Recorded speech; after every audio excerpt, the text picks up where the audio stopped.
Welcome to Canonymous, another lib reaction video. Today, Breakfast Television and their honest opinions of Pierre Poilievre when it comes to the online harms bill take and his comments on women's spaces being for women and not biological males. Okay, let's get it started. Now, for those who've known Pierre Poilievre a long time, they will tell you this is Pierre Poilievre. The Pierre Poilievre that will just go at you.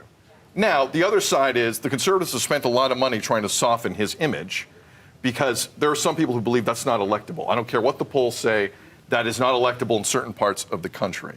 Do you think Pierre being Pierre, Tam, is going to hurt him, or are the numbers so skewed right now where we're going to get a prime minister whether people like it or not? Or a new prime minister whether people like it or not? Okay, so before Tam's take, a lot was said there, and yes, I agree, this is Pierre Poilievre. I mean, he is a conservative. Are we that surprised that he has strong conservative takes on gender, on privacy? I'm not. I actually made a YouTube video short about this, and my video was sort of like supposed to be tongue-in-cheek, satirical. I don't know if it really came off that way, but that it was not shocking to me. And I don't think anyone should be shocked either. I think smart people, libs or conservatives, know or knew that this is how he thought. Or maybe I'm wrong. I think that it might be too early at this point to skew those numbers. There are those Canadians who are just so frustrated with Trudeau and the Trudeau Liberals at this point when they're dealing with things like affordability and housing shortages and so on, that yes, they have thrown their support behind the Conservatives in these polls over the last little while. However, you may lose some of those people when you're talking about these issues in this way. When it comes to the 2S LGBTQ plus community, you're going to lose those moderates who might have been going to the Conservatives. They may, swing back somewhere else, but you're going to gain a lot more. He's speaking right to a lot of his base. And a lot of those folks are going to be, once again, it's going to stir up controversy online, and a lot of those folks will get behind him. And I think that the poll numbers will even out and stay just as skewed as they are right now. So I don't think it's really that harmful. I have said this in a previous video, or maybe this is the first one, depending on when I released the other one. It was something on the same subject. It was on the exact same topic. And I don't think it's that big of a deal. If he makes these sort of comments, I would prefer him to do less of that. Unless prompted by a question from a reporter, then he kind of has to have an answer, state his opinion to that question. But I think what a lot of people are missing is that Trudeau has brought in a lot of foreigners, of immigrants over the years, some of which, or a lot of which, are citizens now, some of which who have families now. And a lot of people have the idea, that parents should have some sort of say and connection to their children. What their children are learning, what their children are deciding to do with their bodies and pronouns and whatnot. I think a lot of people have missed that as a big factor, especially when we're talking about like people with religious backgrounds, or just like an old school mentality coming from back home. It's a common sense sentiment that I think a lot of people would agree with. They have a lot of, I understand what sort of the Americans, quote unquote, are doing, but keep that away from me and mine, sort of idea. And I do agree with Tam. I don't think this should hurt him at all, if much. But there are a lot more people that I think agree with him than don't agree with him. As long as it doesn't get too extreme, I don't think he'll lose much of a lead. And if he does, it may be for a little bit and he'll catch back up with relative ease. I think the hatred for Trudeau is that powerful that Pierre can maybe almost get away with a lot more. Tam, I agree with a lot of that. It's based, though. Like, it's people he already technically has under the Poilievre tent and the federal conservative tent.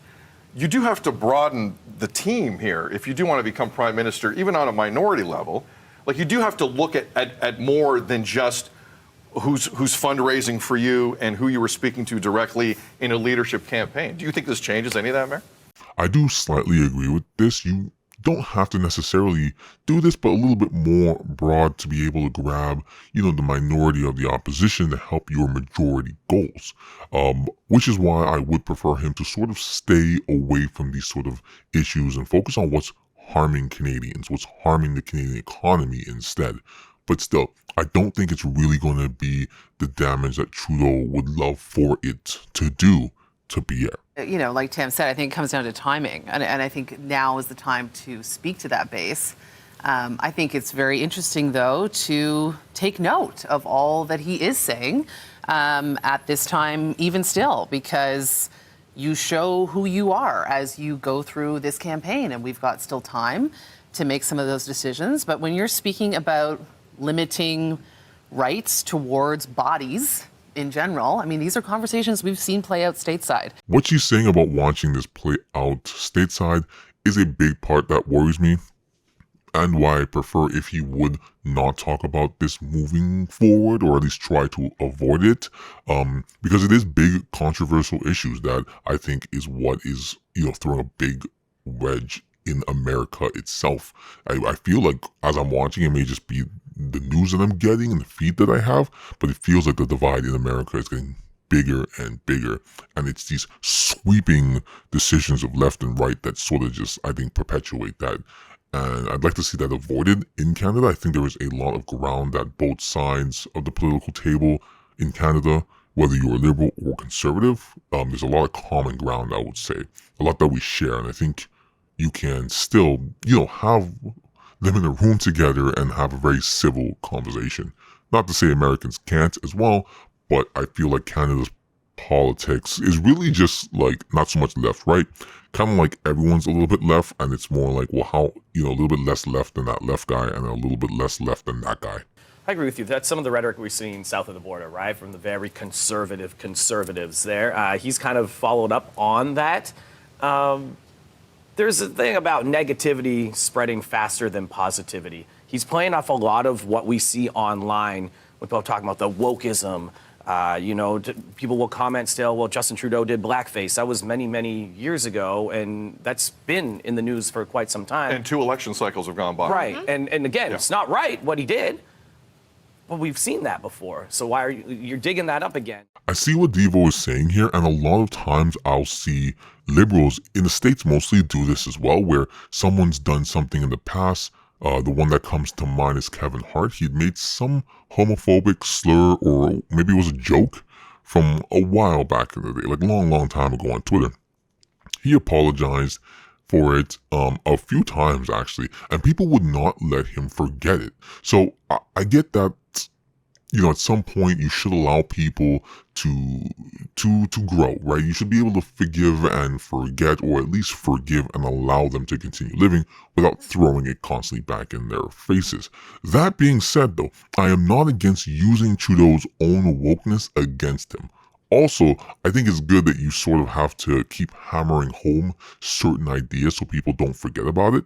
It takes a while. Sometimes you have to read things a couple times or hear things a couple times before it actually sinks into your brain. And my biggest worry is forgetting that Trudeau has done, so many scandals, because at this point there's a new one coming up every day, and you go from focusing on the previous one to this new one. And when in reality there's a whole list, a whole plethora to pick from of scandals that I think should and do play a big part in the upcoming election, especially for my channel specifically. I do want to make sure I bring up kind of all of his scandals, video by video, not even shoving them all into one video, just systematically breaking down each thing that he's done as we get closer and closer to elections.